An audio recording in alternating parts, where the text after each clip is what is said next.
tiff, lost it. Okay, lost it for the rest of the day. I needed it. It was a therapy session I didn't know that I need. Oh. And one of the things that really stuck with me after watching this film was I think a lot of people look at grief as like, you know, it's a terrible thing that happens to you.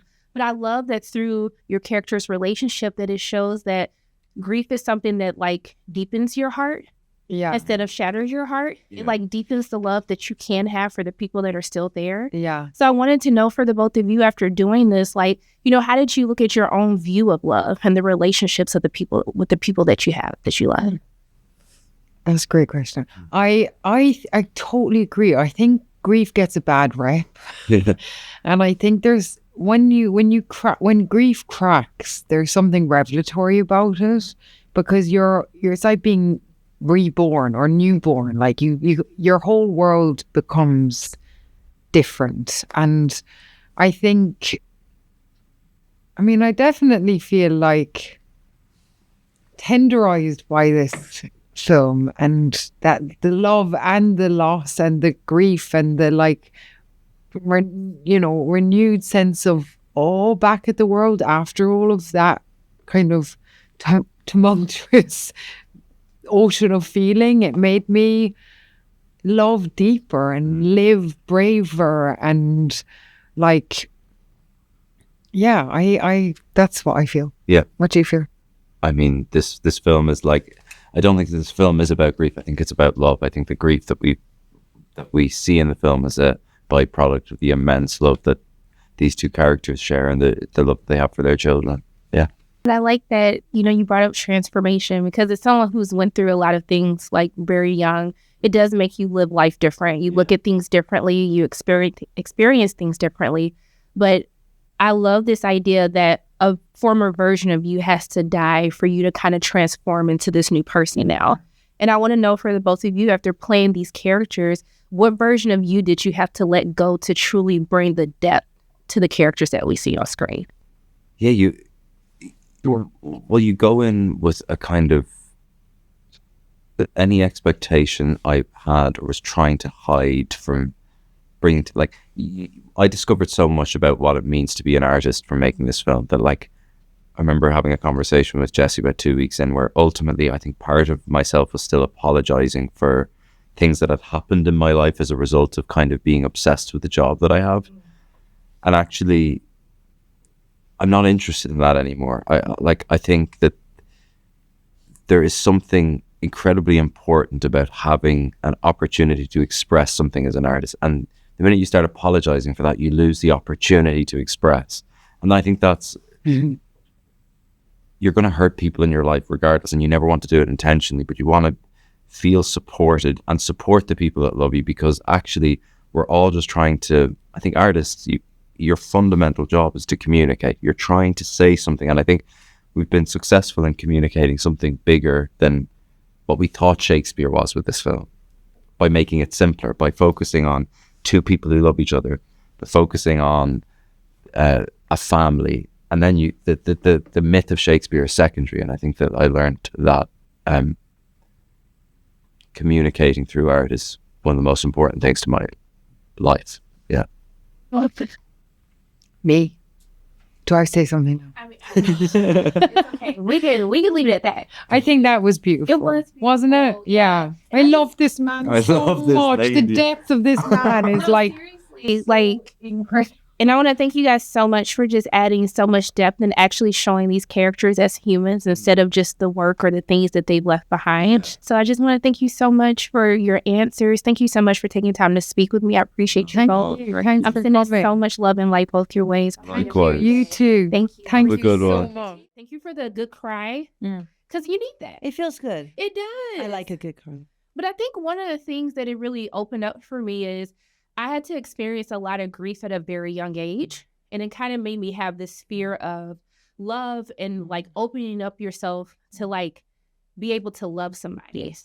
But I think after watching this, it made me realize that grief is really just like the proof that love existed, right? And I really wanted you to talk about the importance of showing that, because a lot of people fear grief. And really, I do think that grief transforms you in a way to appreciate life even more. First of all, very moving what you just said. and I'm sorry that you experienced that.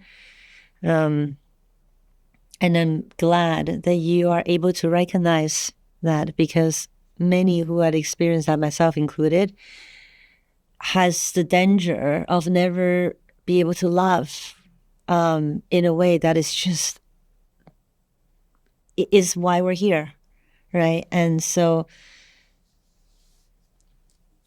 it's like a cosmic joke that being a human, the paradox that only if you can sit in the tension of deep, deep grief and loss can you love with your heart open.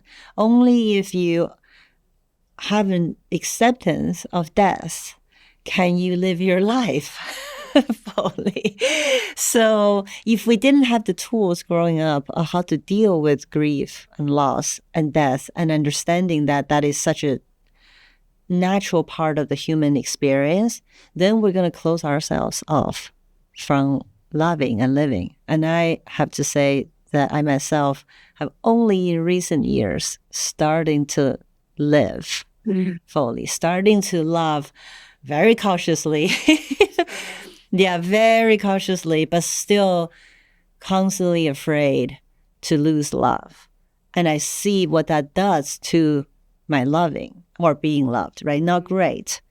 So yeah, every film is me trying to also get myself to a place that I could laugh like she did in the end.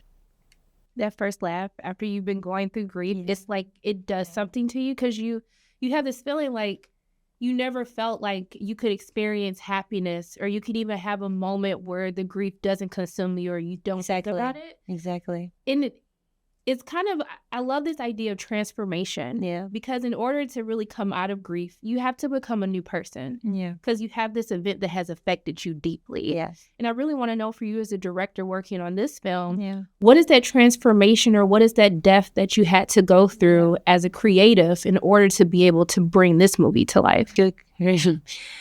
How much time do we have? These are big questions. No, great. I mean, clearly these questions asked by someone who gone through this herself.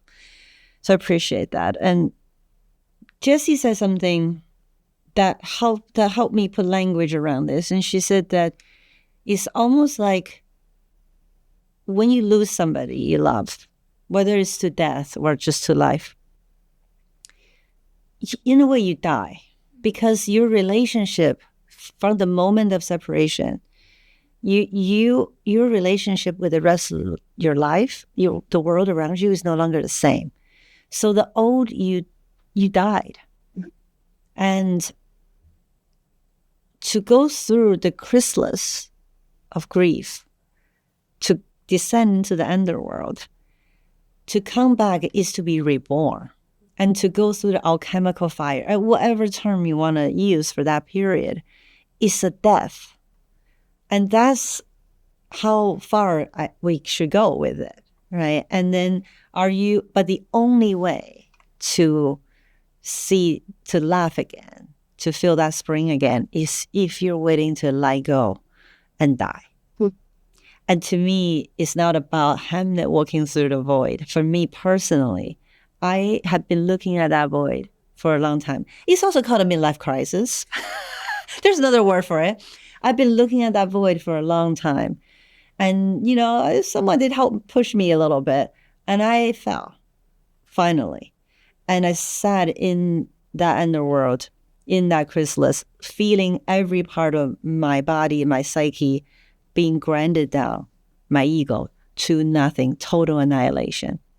And then through a lot of support, again, very, very grateful to Carl Jung and his psychology, working with my dreams and having a vessel to create, having this film and having these people in this film, to be able to slowly work myself out of that underworld, but to come back up, to be reborn, one has to sit in the chrysalis and wait.